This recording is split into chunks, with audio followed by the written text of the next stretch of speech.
Ladies and gentlemen, welcome back to the Indie Zone podcast. My name is Kathy. Today is a monumental day for the public in terms of transparency in the Idaho versus Kohberger case because we finally, on this day, are privy to an official image of suspect vehicle 1, at least from the prosecution's perspective. It is contained on page 2 of the defense motion in limine number 12 regarding make and model of suspect vehicle. This was just released this afternoon. This is the 4th of March, 2025. Says here, comes now Brian C. Kohberger by and through his attorneys of record and hereby moves the Honorable Court to exclude at trial testimony by any state witness as to the make and model of the vehicle seen on the 1112 King Road surveillance footage. This is the house that is described in the affidavit of probable cause. And if you've seen any photos, any aerial photos, any maps of the area, you know that it's the house at the corner of King and Queen that basically went up to the property line of 1122 King Road. It is the exact next door neighbor. This motion is made pursuant to Mr. Kohberger's constitutional privileges under the U.S. and the Idaho Constitution. Then it states, pursuant to Rule of Evidence 103 and 104, this court is required to the extent possible to limit a jury's exposure to inadmissible evidence. And I think what the argument that's being made here is that this photograph and another photograph that appears later on in this motion, unidentifiable. It's too grainy. It is not possible to identify it.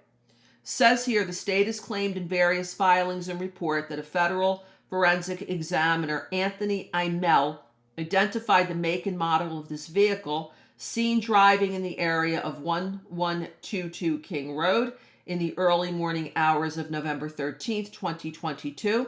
The state has referred to this as suspect vehicle 1. The vehicle was not identified from surveillance footage in the area of 1122 King Road. There's a footnote.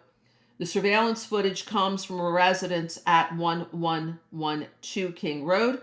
It depicts the corner of King and Queen Roads and to the house with the camera. From that footage, lights from vehicles can be seen on Walenta Road, a north-south roadway next to the neighborhood. Then it goes on to page 3. There's another photograph.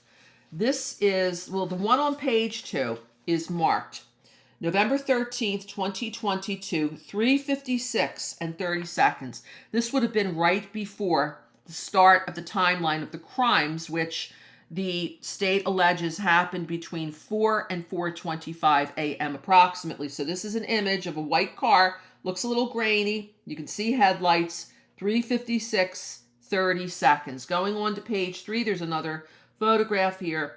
Also November 13th, but this would have been after the crimes at 4:20:47. And it's more difficult to see much here. There's images of a light. It looks like at the end of the fence that's on this porch where this photograph was taken. There's possibly a grainy image of a car, but the one on page 2 is a little bit more visible. It says here, these photos are from 1112 King Road camera. Special Agent Imel did not make a vehicle identification. Was not made from this footage. Rather, as noted in emails between Mr. Imel and Fed Special Agent Edward Jacobson, it is clear that the identification of the make and model of the vehicle in the video was made via a separate video taken at 1125 Ridge Road. There's an email that's dropped right in here from November 23rd, 2022, from Jacobson to Imel regarding, and it says here, Ridge Road screenshots. Got a great one, it says right in here.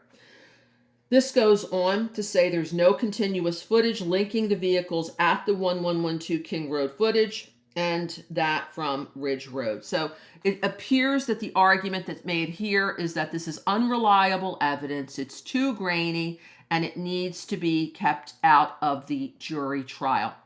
Please go ahead and take a look at this document. You can review the photos for yourself. At this time, this is Kathy. Thanks for joining us here today.